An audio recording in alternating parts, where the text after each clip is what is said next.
All right, let's talk about something that, let's be honest, drives a lot of English learners crazy. Prepositions. If you are just so tired of trying to memorize endless rules that don't seem to stick, then this is for you.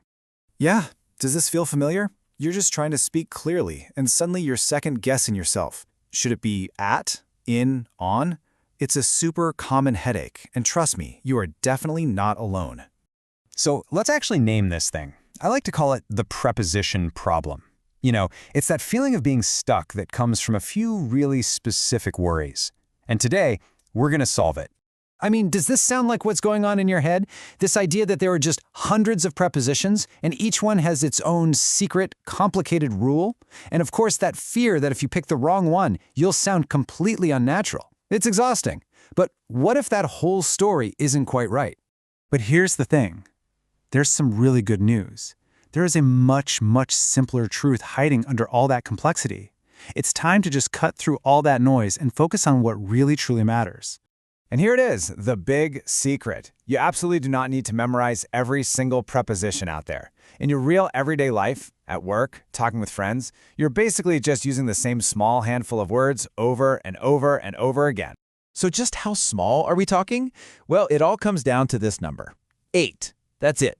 Just 8 core prepositions will get you through the vast majority of situations when you're talking about time and place. Suddenly, this whole thing feels a lot less scary, right? Okay, so let's build this toolkit together. It's super simple. We're going to split these 8 essential words into 2 simple groups. The ones you need for talking about time and the ones for talking about place.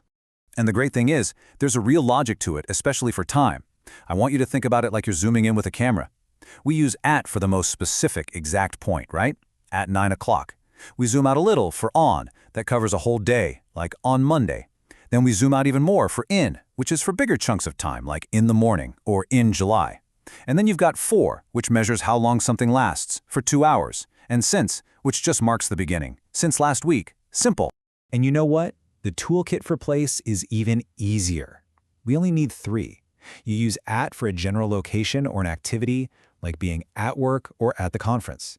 You use in when you are physically inside a defined space, like in the office. And you use on when something is on top of a surface, like your phone is on the table. And that's it. That's your whole core toolkit. So now that you've got the tools, where do you focus? Well, let's talk about mistakes, because the goal here isn't to be perfect. It's just to be clear. That means we only have to worry about the few mistakes that could actually confuse someone. And here's a little secret. The place you'll get the most bang for your buck is with time. Why? Well, because if you get a time preposition wrong, it can totally change a plan or a schedule.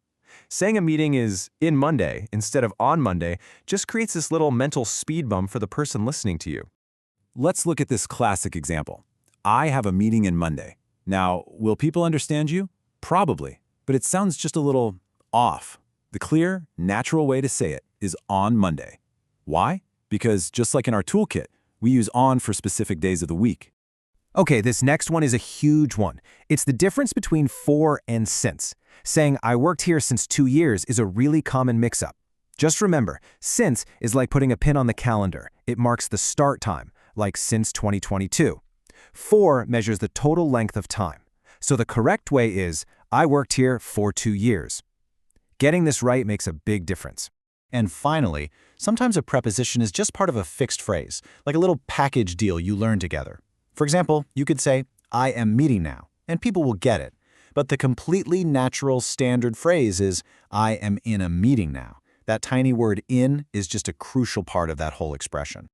So all of this really leads to the single most important idea I want you to walk away with today. It's not about memorizing a giant list of rules, it's about changing your entire mindset. So, what's your new game plan? It's simple, just 3 steps. First, get really good with that toolkit of 8 core prepositions. Second, and this is a big one, give yourself permission to stop trying to learn all of them. And third, shift your goal. Don't aim for perfection, aim for clarity.